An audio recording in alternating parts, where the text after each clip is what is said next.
cho'miltirishning maxsus qoidalari, xona harorati agar sovuqlik qiladigan bo'lsa, eshik derazani berkiting, yel yuzak bo'lmasin. Sovuqlik qiladigan bo'lsa, birorta pechga yoki pilta qo'yib xonangizni isitib oling. 30 gradus issiq yetib ortadi xona haroratiga. Cho'miltirish uchun cho'miltirgandan keyin eshik derazani ochib qo'yasiz, yana xona harorati o'sha 25-26 mo'tadil iqlimga tushiradi. Cho'miltirilgan xonada bolaga o'sha maxsus vannachani qo'yasiz. Bitta yoki ikki dona abdastada suv yetadi bolani cho'miltirishga. Maxsus cho'miltiruvchi tuzlar bor, dengiz tuzlari bor yoki ramashka, chereda damlamalari bor. Shu damlamalarni damlab qo'yingda, ikkita abdastaga oling.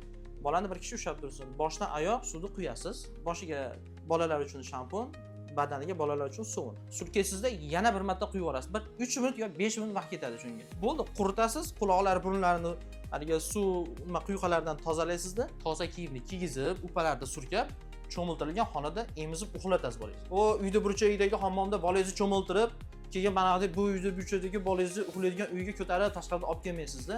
O'shani qilib cho'miltirsangiz albatta shamollaydi. Cho'miltirilgan xonadan chiqmaslik kerak bola. O'sha xonada uxlasin onasi bilan, bo'ldi. Emizadi, uxlatadi. Bitta cho'miltirilgandan keyin 4 soat, 5 soat bola qimirlamasdan uxlaydi, maza qilib uxlaydi. Har kuni cho'miltiring. Hadi bolamni qorni og'riyapti ekan, injiqlanyapti ekan, uxlolmayapti, uyqusi yo'q. Nofen beraman, u beraman, uyqu dori beraman deb turib, doktor yuravermaysiz. Bolangizni pokizalikka rioya qiling oldin. Cho'miltirilgan bolalar yaxshi vazn oladi. Bolami vazni kam, yaxshi ovqatlanmayapti, tengdoshlardan orqada qolib ketyapti degan shikoyatingiz kam bo'ladi.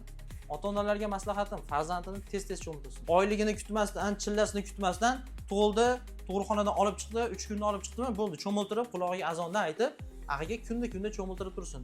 Shunda bolani badani ham bichilmaydi, toshma toshmaydi, qichishmaydi, har xil bezovtaliklar bo'lavermaydi.